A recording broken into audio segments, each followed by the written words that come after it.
Եթերում ազատ լուրերի հիմնական թողարկումն է, տաղավարում աշխատում են Արա Աբրահամյանը և Լուսինե Զարայելյանը։ Բարի երեկո։ Օրվա իրադարձությունները նախ համառոտ։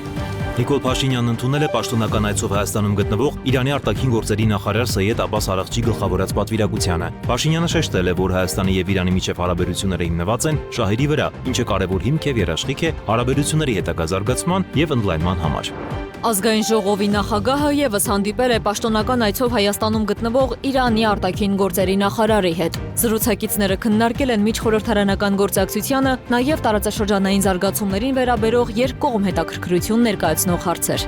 Ավելի վաղ էլ տեղի էր ունեցել Հայաստանի եւ Իրանի արտգործնախարարների մամուլի ասուլիսը։ Թեհրանը ողջունում է Երևանի եւ Բաքվի միջև խաղաղության համաձայնագրի շուրջ համաձայնությունը։ Արաղչին նաեւ նշել է, որ տարածաշրջանում էսկալացիայի վտանգ կա, պետք է ստորագրել պայմանագիրը։ Հայաստան խմբակցությունը առաջարկում է 2026 թվականի հունվարի 1-ից նվազագույն կենսաթոշակի չափը սահմանել այնպես, որ այն պակաս չլինի պարենային զամբյուղի ամսական արժեքից։ ՔՊ-ն սակայն դեմ է արտահայտվել այդ նախագծին, քանզի այն ընդգրկված է կառավարության զարգացման ծրագրում։ Խորհրդարանականները քննարկել են նաև մասնավոր պահնորդական գործունեության մասին օրենքում առաջարկվող փոփոխությունները։ Այսուհետև պահպանվող անձին կարող է ուղեկցել 1 մեքենա եւ առավելագույնը 3 պահնորդ։ Ադրբեջանական կողմի համար անսպասելի էր, որ Հայաստանը կարող է ընդունել խաղաղության պայմանագրի ստորագրման եւ այդ տրամաբանությամբ առաջ շարժվելու առաջարկը, նշել է Ալեն Սիմոնյանը, անդրադառնալով հարցին, թե արդյոք փակուղում է հայ-ադրբեջանական համաձայնագիրը ստորագրելու գործընթացը։ Հայաստանի եւ Ադրբեջանի գերիների, պատանդների եւ անհետ կորած անձանց հարցերով զբաղվող միջգերատեսչական հանձնաժողովների փետրվարի 7-ին տեղի ունեցած հանդիպման ժամանակ քննարկվել են ԴՆԹ համեմատության անկախ մեխանիզմներ դնելու վերաբերյալ անհետ կորած անձանց հարցերով միջազգային հանձնաժողովի ներկայացված առաջարկը։ Էլ-Ռիադի բանակցություններում քննարկվել են Սև ծովում անվտանգ նավարկության հարցերը։ Հիշեցնենք, Ռուսաստանի եւ Միացյալ Նահանգների ներկայացուցիչների բանակցությունները տեղի են ունեցել նախորդին մարտի 24-ին Էլ-Ռիադում, օրվա միջազգային անցուդարձը։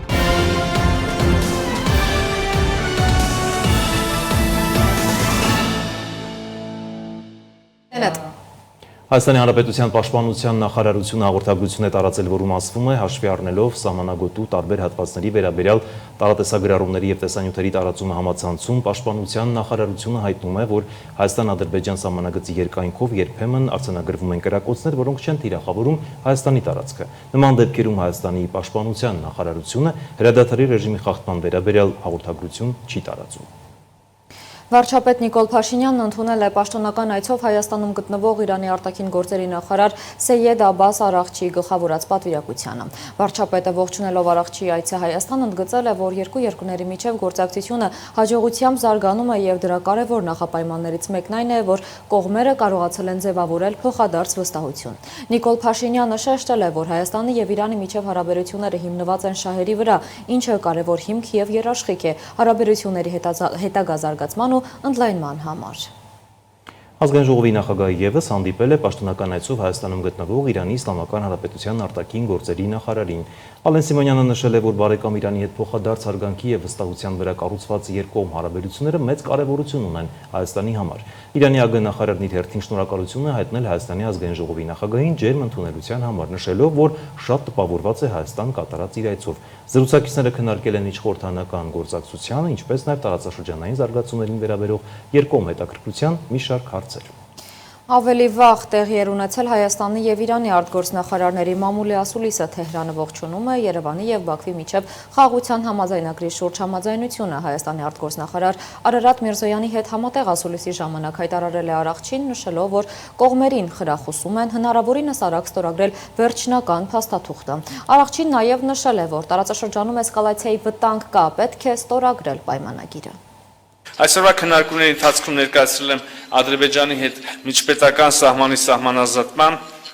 եւ իհարկե խաղաղության համաձայնագրի կնքման գործընթացների վերաբերյալ վերջին զարգացումները։ Վերստին ընդգծել եմ Հայաստանի հանձնառությունը տարածաշրջանում երկարաժամկետ խաղաղության եւ կայունության հաստատման գործում, ինչի կարևոր հանգրվաններից կարող է դառնալ խաղաղության համաձայնագրի արդեն իսկ ամբողջությամբ համաձայնեցված տեքստի ստորագրումը։ Օգտվելով առիթից երախտագիտությունս եմ հայտնում բարեկամ Իրանին խաղաղության համաձայնագրի տեքստի համաձայնեցումը ողջունելու եւ ստորագրումը կարևորելու համար։ Այս պահին մենք նույն պատրաստակամությունը պաշտոնական բակվից չենք լսել։ Իրավացիորեն նշեցիք, որ խաղաղության համաձայնագրի տեքստի համաձայնեցմանը զուգահեռ եւ դրանից հետո արդեն նորից Ադրբեջանը որոշակի այլ նախապայմաններ է տեսնում, պատկերացնում մինչև զուգահեռ կամ հետո խաղաղության համաձայնագրի ստորագրումից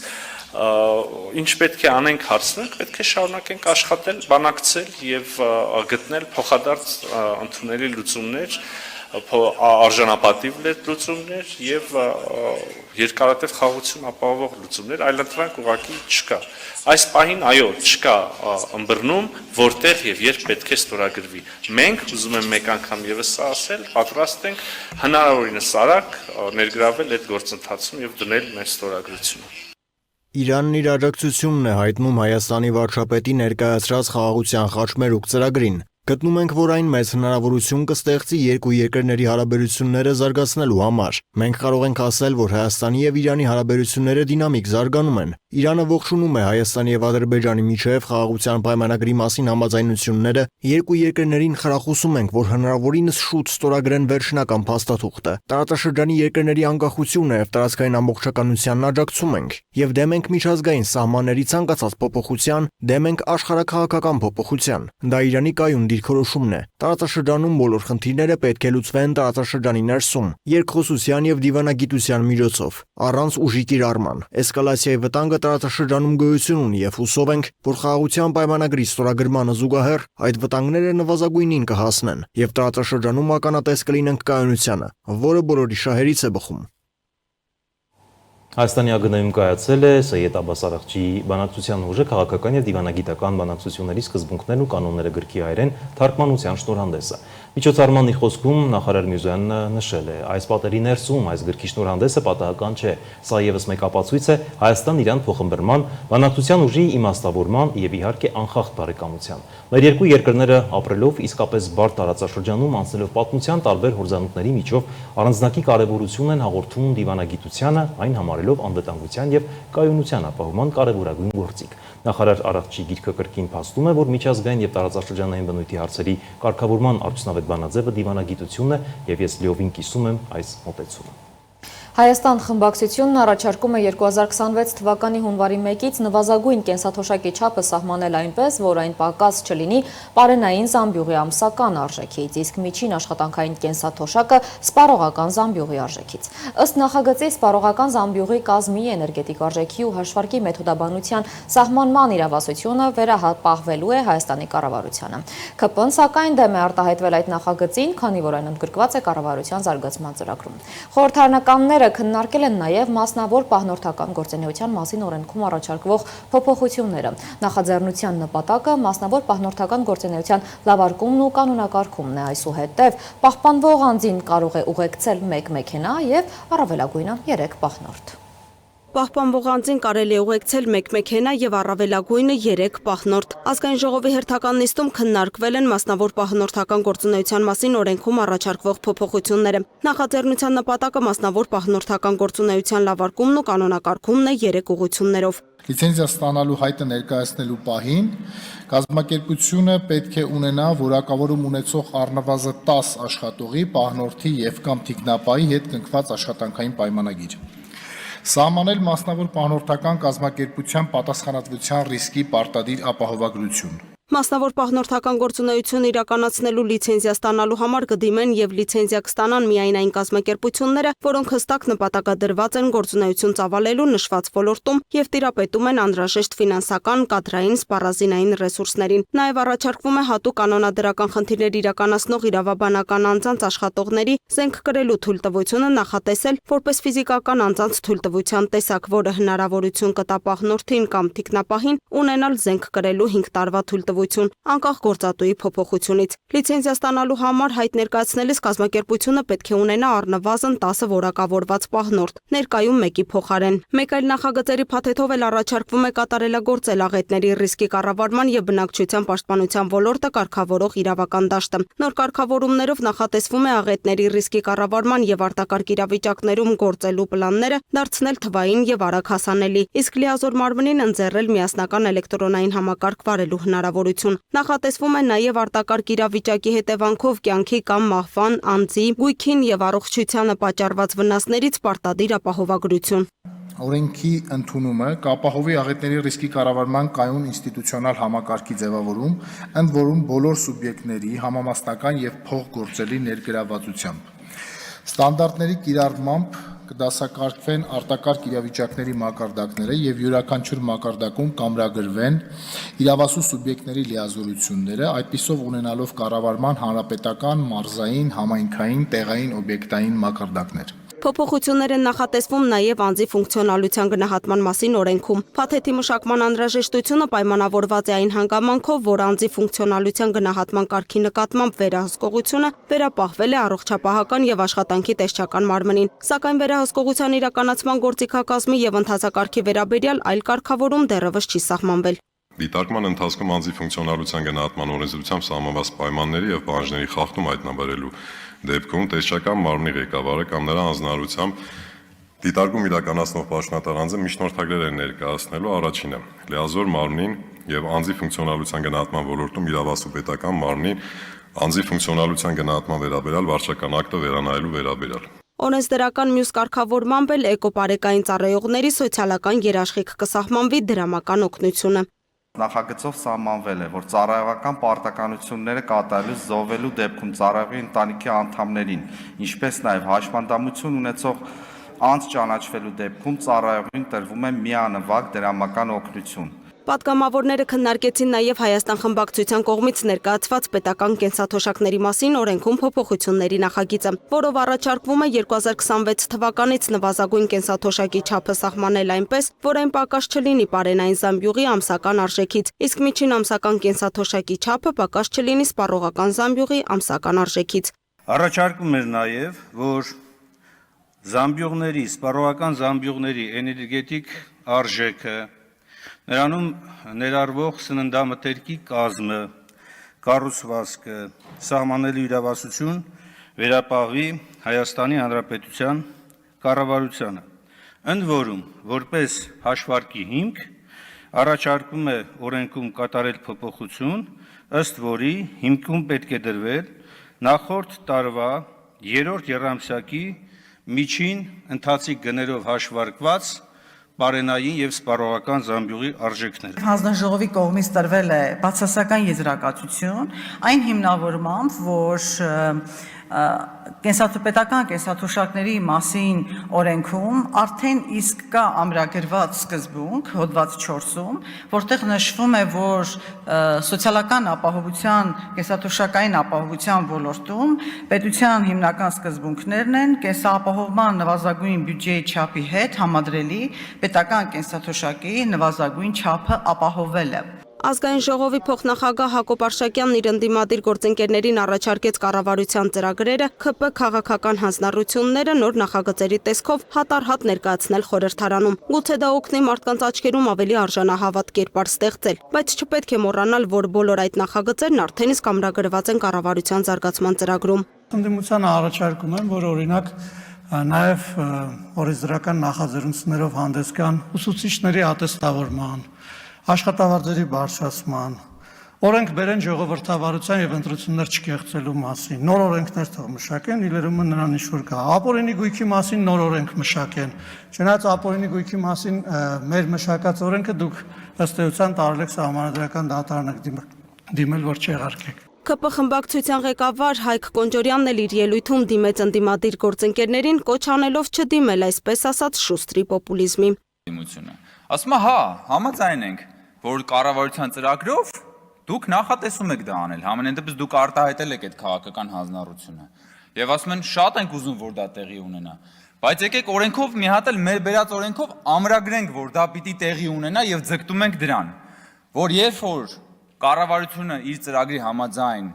այս նշաձողին հասնի, այս թիրախին հասնի, մեր ընդդիմությունը գասի այդ տեսեք, մենք այդ օրենքը որ չբերեինք, այս ապիկար իշխանությունը ոչ մի պարագայում չէր հասնի իր իսկ խոստման կատարմանը։ Եթե հանկարծ չկատարվի, ասեն, թե մենք ուզում էինք բերեինք, ինչ որ բան էինք ուզում անել, ժողովուրդ ջան, սիրելի թոշակառուներ, մենք ուզում էինք ձեր թոշակը բարձրացնենք, բայց այս ապիկար իշխանությունը բան արեց, հրաժարվեց, ուրեմն օրենքը ընդունել եւ ձեր թոշակները բարձրացնել։ Լուսինե Գրիգորյան, Տիգրան Ղազարյան, Free News, Ազատ լուրեր։ Ադրբեջանական կողմի համար անսպասելի էր, որ Հայաստանը կարող է ընդունել խաղաղության պայմանագրի ստորագրման եւ այդ տրամաբանությամբ առաջ շարժվելու առաջարկը։ Այս մասին լրագրողների հետ զրույցում նշել է ազգային ժողովի նախագահ Ալեն Սիմոնյանը, անդրադառնալով նրան, թե արդյոք փակուղում է հայ-ադրբեջանական համաձայնագիրը ստորագրելու գործընթացը, հաշվի առնելով Բաքվից հնչող արձագանքներն ու նախապայմանները։ Հայաստանի խաղաղության պայմանագրի ստորագրման պատրաստակամությունը անակնկալ է եղել Ադրբեջանի համար։ Այս մասին լրագրողների հետ զրույցում ասել է ազգային ժողովի նախագահ Ալեն Սիմոնյանը։ Չեմ կարծում, որ ձեր գնահատականները ճիշտ են, երևի թե մի փոքր անսպասելի էր ադրբեջանական կողմի համար մեր կողմից առաջարկը ստորագրելու եւ այդ տրամաբանության մեջ առաջ շարժվելու, երևի դրա հետ է պայմանավորված, բայց կարծում եմ, որ այդ կրակոցները, որոնք որ դուք մատնանշում եք, որ իրանց մամուլում տեղ գտած կար, դրանք առանձին հետաքննության առիթ են եւ կարող են առանձին հետաքննության առիթ հանդիսանալ երկկողմ եւ այդ ուղղությամբ աշխատանքներ են տարվում։ Ազգային ժողովի նախագահի կարծիքով Ադրբեջանի մոտ հնարավոր է ձևավորվել է պատկերացում, թե Հայաստանը միևնույն է չի համաձայնի որևէ առաջարկի։ Այդ իսկ պատճառով Հայաստանի պատրաստակամությունը նրանց անակնկալի է բերել։ Ես նույնիսկ այդ տպավորությունը ունեմ անցյալի հետ կապված, որ եղել է հայկական մարտավարությունը նենց է եղել, որ ադրբեջանական կողմի մոտ նույնիսկ տպավորություն է եղել, որ իրենք կարող են ի սկզբանե ինչ-որ բանի համաձայնվեն, իմանալով, որ հայերը մեկը չեն համաձայնվելու։ Նույնիսկ իրանց համար ոչ օգտակար, որոնց հետ իրանք համաձայն չեն, բայց իրանք իմանալով, որ մեկը հայկական կողմը չի համաձայնվելու, միջազգային այլ կառույցների, մասնակիցների մոտ այդ տպավորությունը անելու համար տենց մարտը գործելավոճ է։ Ըստ ազգային ժողովի նախագահի Հայաստանի նպատակն արդյունքի հասնելն է։ Նպատակը այս պայմանագրի քննարկման մեջ եղել է ինչ-որ արդյունքի հասնելու, այլ ոչ թե խոսակցությունը հավերժ շարունակելու եւ ենթադրում եմ, որ այդ երկար այս կողմ տանելը այտենց տպավորություն է թողել եւ հետագայում այդ արձագանքը, միակողմանի հայտարարությունը, որ արդեն համաձայնեցված է պայմանագիրը, իմ մոտ այդ տպավորությունը։ Ընդդիմադիր թևը հայտարարում է, թե Հայաստանը գնում է միակողմանի զիջումների։ Ազգային ժողովի նախագահն արձագանքել է նաև այս պնդումներին։ Առաջին հերթին ընդդիմությունը այդ տեքստը տեսել է, որ տես բան է ասում։ Երկրորդ հերթին ոնց կարող է միակողմանի լինել, թե բոլոր դրույթները վերաբերում է երկու կողմին։ Այն բոլոր մարդիկ, որոնք նման հայտարարություններ են անում, թող ամբիոնից ելույթ ունենան, փորձեն այդ իրենց ասածը որևիցե ձևով հիմնավորեն, նշել է Սիմոնյանը։ Դիտարկմանը, թե իշխանությունը կապիտուլյացիայի է գնում, ազգային ժողովի նախագահը հիշեցրել է։ Թե առաջի ամենահայտնի կապիտուլյացիան պատիվ ունեմ է Սերժ Սարգսյանի կապիտուլյացիան էր 2018 թվականին հայ ժողովրդի առաջ։ Երկրորդը 2018 թվականին, այո։ Երկրորդը ուզում եմ ասել, որ երբ որ դու ասում ես, որ տրամաբանությունը հենա, որ իրանք հայտնի է ոճը եւ դրանով է հիմնավորում առանց տեքստի հետ ծանոթանալու, դա անլուրջ տպավորություն է տանում, դա քաղաքական գործին վայել գործելավոճ չի։ Բազմիցս հայտարարվել, որ բոլոր կետերը վերաբերում են երկու կողմերին։ Եթե օրինակ ընդգրկված հայկական կողմը պետք է կապիտուլացվի, դա նշանակում է, որ ադրբեջանական կողմը նույնպես պետք է կապիտուլացվի։ Անդրադառնալով նրան, որ Ադրբեջանը պարբերաբար խախտումներ է անում բանակցային գործընթացում, իսկ Հայաստանը սրբորեն կատարում է իր խոստացածը, Ալեն Սիմոնյանն ընդգծել է։ Հիմա եթե դիմացինը պայմանականորեն, եթե վատ բան է անում, այդ նշանակում է մենք էլ վատ։ Մենք մեր վարկը ունենք, մենք մեր դիրքը ունենք։ Դուք տեսեք, ինչքան լրատվամիջոց կա Հայաստանի Հանրապետությունում, ինչքան ազատ է լրատվամիջոցները։ Հիմա ինչ որ երկրներում դա ազատ չէ։ Օրինակ Ադրբեջանում ըստ Եվրոմիության չափանիշների խոսքի ազատությունը այդ աստիճանի չի։ Հիմա մենք էլ ասենք սկսենք իրանց հետ հավասարել։ Ազգային ժողովի նախագահը համոզված է, որ ժողովրդավար լինելով Հայաստանն անվտանգություն է շահում։ Այն բանը, որ եվրոդիտորդները գալիս են եւ սահմանին անցկացնում են հսկողություն, այն բանը, որ միջազգային զեկույցներ ենք ունենում, այն բանը, որ Հայաստանի Հանրապետությանը օգնություն է տրամադրվում, այն բանը, որ Հայաստանի Հանրապետության հետ համագործակցություն է տեղի ունենում, բայց ամեն ինչը դրա հաշվին է տեղի ունենում։ Կարող է մեր դուդուկից Իրանի եւ մեր սիրուն հայի աչերի համար է այդ ամեն ինչը տեղի ունենում, հետո էլ բողոքում եք, ասում եք մեր վրա հարձակվեցին, աշխարհը ձեն չհանեց, բայց սխալ ենք մեզ պահել ինչ որ հարցերում, պատմության ընթացքում, կոնկրետ դեպք չեմ մատնանշում, հիմա ճիշտ ենք մեզ պահում։ Ալեն Սիմոնյանն անդրադարձել է նաև Հայաստանի եւ Ռուսաստանի միջև հարաբերությունների բարելավման վերաբերյալ տեղեկություններին։ Ըստ Սիմոնյանի կային խնդիրներ եւ հարցեր, որոնց պատասխանները Հայաստանը փորձել է եւ փորձում է ստանալ։ Կա հարց, կա պատասխան, չկա պատասխան, կա մեր կողմից հարցադրում, այսինքն ըստ իրավիճակի լարվեց, իջավ, կոնկրետ դա մարտավարություն չի, դա ըստ իրավիճակի այն բաները, որը որ տեղի ունեցել 2020 թվականին, 21-ին, 22-ին, 23-ին եւ 24-ին մեր վերաբերմունքը նույնն է մնացել, մեր հարցադրումները նույնն են մնացել։ Միայն հապկի մասին չէ, միայն հապկի մասին չէ, բոլոր հարցերով,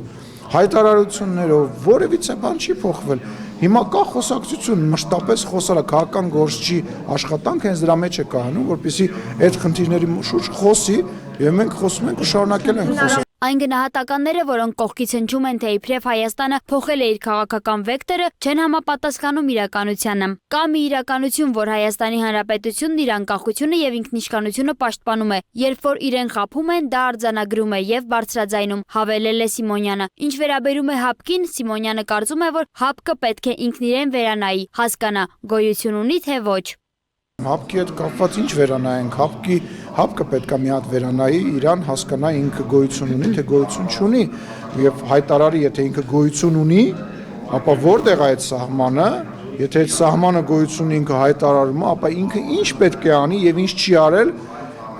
եւ ինչ է արձանագրում։ Սիմոնյանը նաև անդրադարձել է Հռոմի ստատուտի վավերացմանը եւս մեկ անգամ նշելով, եթե Հայաստանը չվավերացներ այն, այսօր լրիվ ուրիշ իրականության մեջ էր ապրելու։ Ըստ նրա հնարավոր է հակառակորդը հայկական ավելի շատ տարածքներում ներխուժած լիներ։ Սիմոնյանը նաև պատասխանել է Հայաստանի զինվելու վերաբերյալ Բաքվից հնչող տարատեսակ հայտարարություններին։ Մենք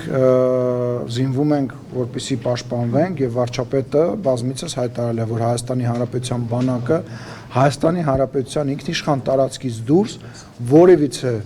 խնդիր չունի իրականացնելու։ Նույնիսկ Հայաստանի Հանրապետության տարածքում գտնվող այն մասը, որը որ ադրբեջանական զորքերը ներխուժել են, մենք զինվորական ռազմական գործողություններով լուծելու նպատակ եւ գաղափար այս պայդրությամբ չունենք։ Ըստ ազգային ժողովի նախագահի խնդիրները կարող են լուծվել մի քանի ճանապարհով, սակայն Հայաստանի քաղաքական ղեկավարությունն ընտրել է խաղաղ բանակցությունները, որով էլ մի օր կհասնեն նրան, որ Ադրբեջանը կլքի Հայաստանի սուվերեն տարածքները։ Սոնա Գիշյան, Տիգրան Ղազարյան, Free News, Ազատ լուրեր։ Ազգային ժողովում հայտարարությունների ժամին ազգային ժողովի նախագահ Ալեն Սիմոնյանն անդրադարձել է այն քննադատություններին, թե ինչու խաղաղության համաձայնագրում գերիների վերադարձի մասին կետ չկա։ Արժեխոսնակն ասել է, որ պատերազմից հետո ունեցել ենք 150-ը գերեվարված անձ, այսօր ունենք 20-ը գերեվարված անձ, որոնցից 12-ը ռազմաքաղաքական ղեկավարներն են, որոնք գերեվարվել են 20 թվականի պատերազմից հետո։ Ըստ նրա այդ աշխատանքը շարունակվում է, դրա մասին ասվել է, դա այն հարցը չէ, որ պետք է պայմանագրում ամրագրվի։ Այդ աշխատանքը շարունակվում է եւ դրա մասին ասվել է եւ պայմանագրի մեջ դա ամրագրելը չի նշանակում, որ այդ հարցը այն հարցն է, որը որ պետք է այդտեղ ամրագրել։ Դա այդտեղ ամրագրելու հարցը չի եւ այդ աշխատանքը շարունակվում է այդ պայմանագրից դուրս, որտեղ պայմանագիրը կարող է եւս 2 տարի չստորագրվի, բայց մեր գերիները կարող է ամենայն հավանականությամբ մեր կողմից ամեն ինչ հնարավորինս շուտ վերադառնալ։ Դա համար այդ հարցը այնտեղ դնել որևիցե առիթ եւ պատճառ կարծում եմ հասկանալի չկա եւ չի կարող լինել։ Ինչ վերաբերում է ընդհանուր պայմանագրին, ինչի պայմանագիրը չի ներկայացվում, դրա մասին վարչապետը բարձրաձայն ասել է, որ պայմանագիր ունի 2 տեր, 2 կողմ։ Առանց դրա էլ հայկական կողմը արդեն շատ բաներ հրապարակային քննարկել է եւ ասել է։ Եվ կարևոր բան եմ ուզում շեշտեմ, որը որ մեր հայրենակիցների համար հա ասել եմ ու կարծում եմ էլի պետք է ասել։ Պայմանագրի մեջ, համաձայնագրի մեջ չկա որևիցե կետ, որը որ միակողմանի է։ Բոլոր կետերը վերաբերվում են հավասարապես թե Ադրբեջանին, թե Հայաստանի Հանրապետությանը։ Եվ եթե դուք կարող եք ասել, որ դա Հայաստանի համար ինչ որ կապիտուլյացիա է, դա նշանակում է, որ դա Ադրբեջանի համար նույնպես կապիտուլյացիա է, որովհետև հավասարազոր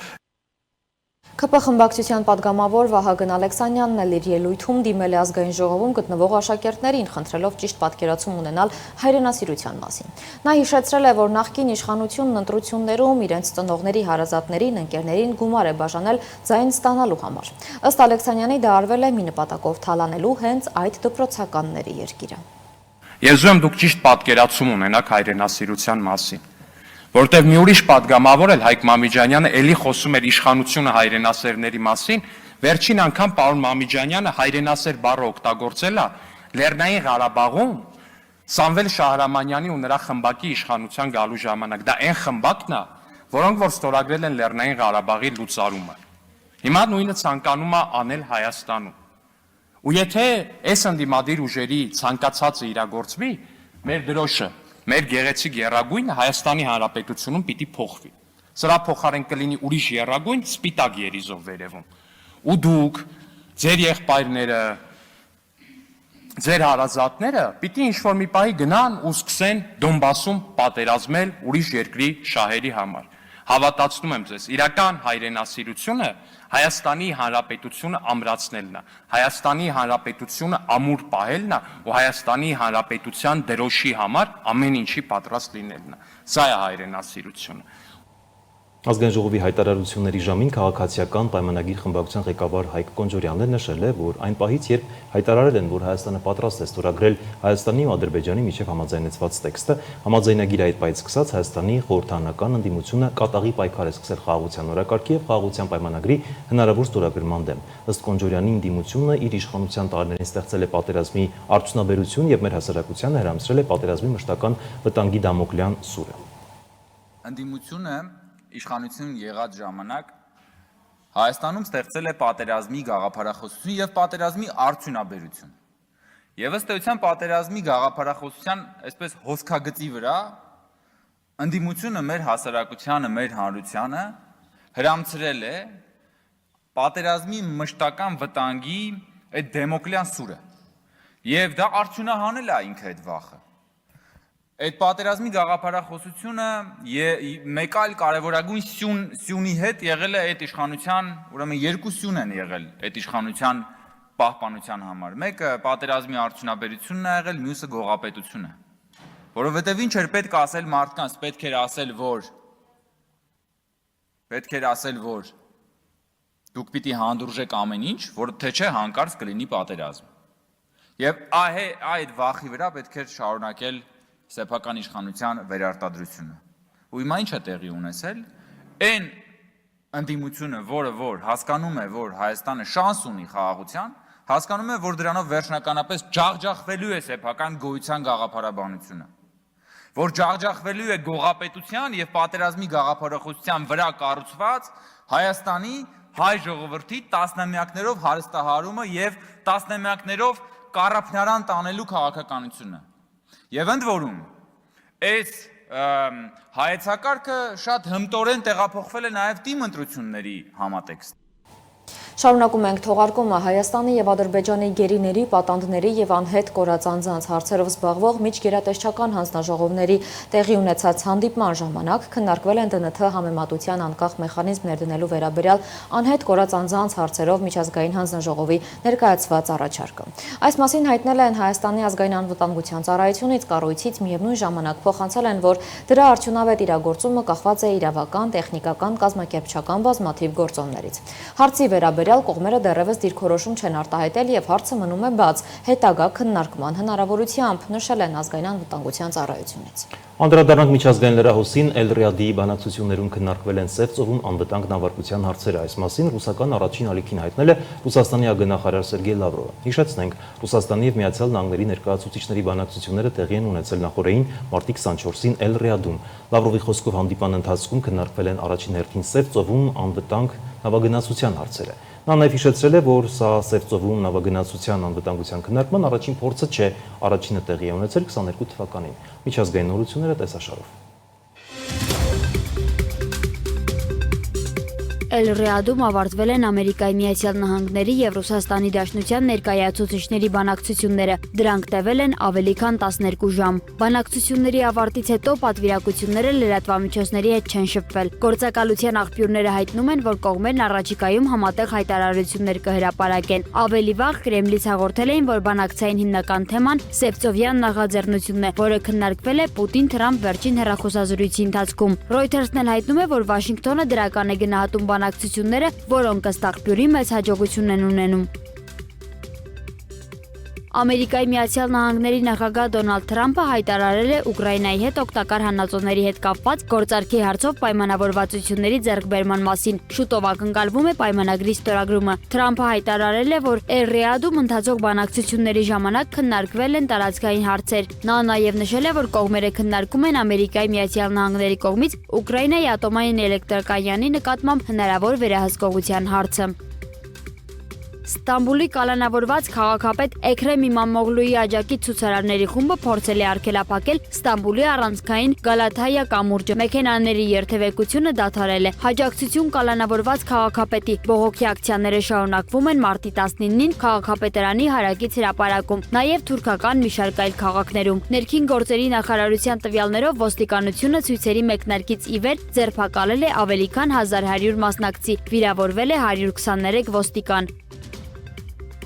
Սումիում ռուսական զորքերի հրթիռային հարձակման հետևանքով վիրավորների թիվը հասել է 74-ի, նրանց թվում է 13 երեխա, հայտնում են տեղի իշխանությունները։ Ավելի վաղ հաղորդվել էր, որ ռուսական ուժերը թիրախավորել են Սումի քաղաքի կենտրոնական հատվածը, հարվածների հետևանքով վնասվել էին բարձրահարկ շենքեր։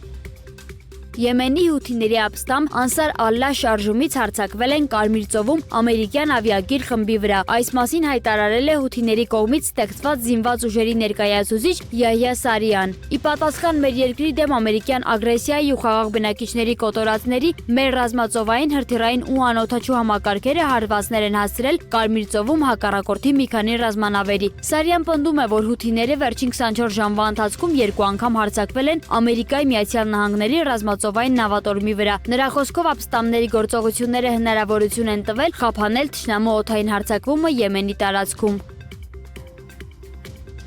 Իսրայելի պաշտպանության բանակը հարվածներ է հասցրել սիրիական Թադմոր եւ T4 բազաների ռազմական օբյեկտներին։ Այս մասին հայտնում է բանակի մամուլի ծառայությունը։ Իսրայելի պաշտպանության բանակը կշարունակի գործել Իսրայելի քաղաքացիներին սպառնացող ցանկացած սպառնալիքի վերացման ուղղությամբ, ընդգծել է մամուլի ծառայությունը։ Այսօրվա համար այսքանը, ցտեսություն։ Ցտեսություն։